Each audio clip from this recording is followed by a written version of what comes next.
Well, hello class. It's me, Miss Sue. Today we're going to learn how to make a creepy Halloween eyeball. And it's really cool. We're going to use some oil pastels and drawing paper, a little blending, and we'll need a pencil for a couple little things we're going to draw. And that's it. Super easy project, fun to do, a lot of blending involved in this one. So the first thing that we're going to do is you will put some circle shapes on your page. I actually traced the metal trash can that's in the middle of your art table. And for the pupil of the eye, I traced one of the paper towel rolls that we have. So you have all of those things at your table already, and you'll be able to use them when you trace your eye as well. So on the inside, we will need to draw one thing before we start. This is going to be the pupil, and we're going to do it black, but before we start, we want to have a highlight in here.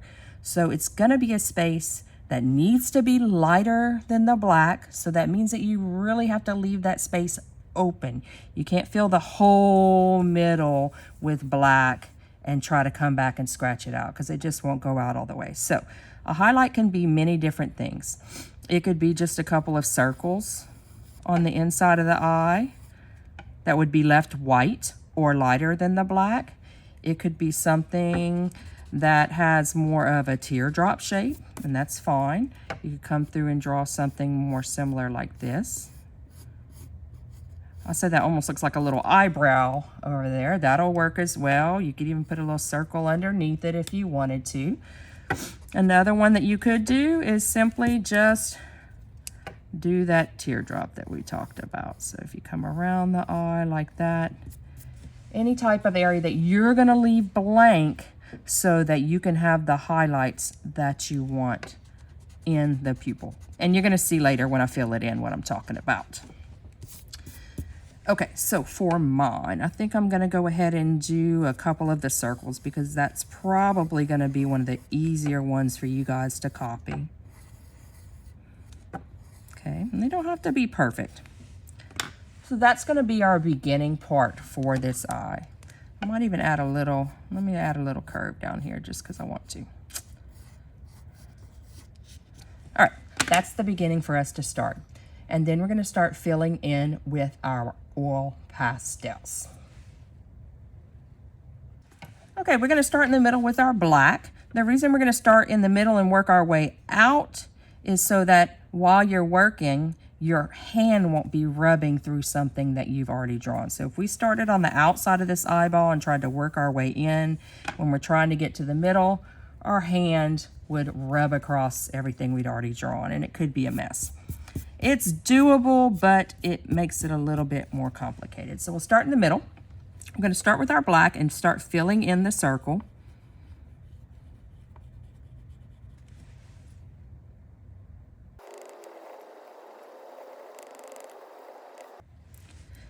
Make sure before you go where your highlights are that you carefully go around whatever shape you drew so that when you're filling in quickly, you don't accidentally color over that spot. So make sure you do this part slowly, carefully, basically outline everything before you get in that area. Because if you're going kind of fast, you might wind up accidentally scribbling over that spot, and you don't want that to happen.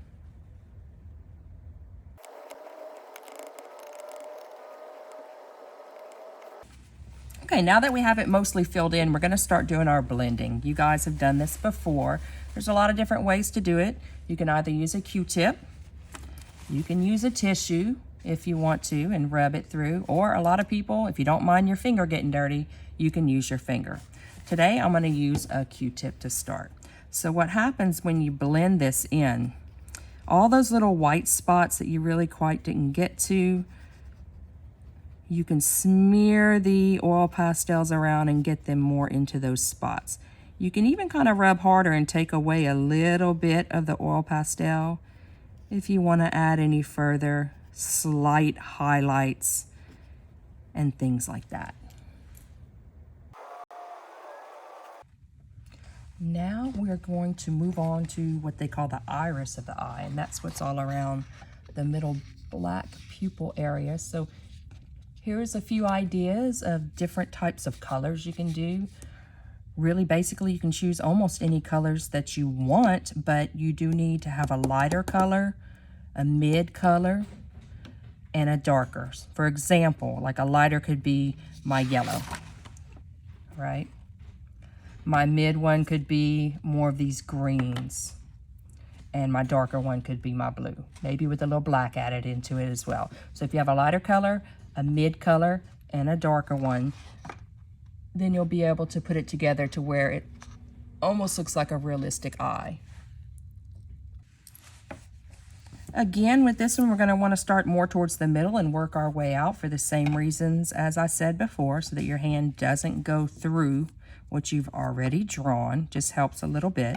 So you're going to start out from the middle with your yellow, and you don't even have to be really clean about this. Just make sure when you get to the edge of the black that you take your time and go around to where you don't smear too much of the black out. And if a little bit comes out, it is okay, because we're going to add a little bit more black on top later.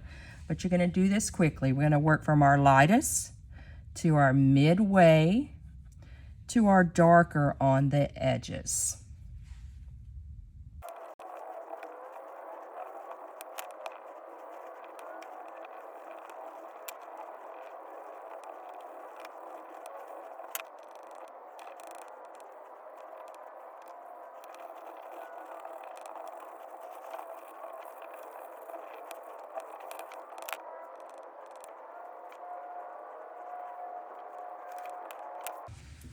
Okay, so now we have our basic colors laid down on the paper. Remember, we started with our lighter colors in the middle, worked to some mid colors, and to the darkest ones on the outside.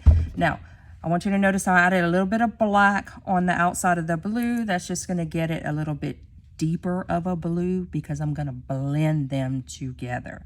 So here's the cool part that you can do. Now that we have the colors laid down, you can come back with some of your lighter ones and work over those sections again and actually pull into some of the midway colors and all the way to the edge. And it's almost like a little star rays that you're doing, or sunshine rays coming out. It doesn't have to be in a circular motion. You can come out with straight lines because it kind of makes it look like the striations in your eyeball. You know, everybody's eyeball has some little lines that are coming out. So this makes it look a little bit more realistic.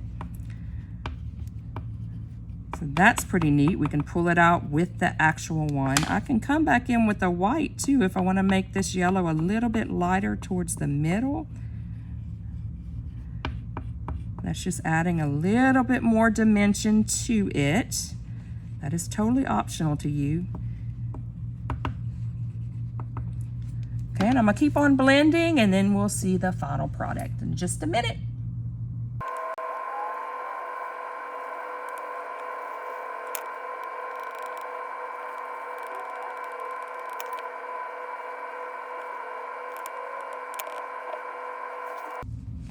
And there you go.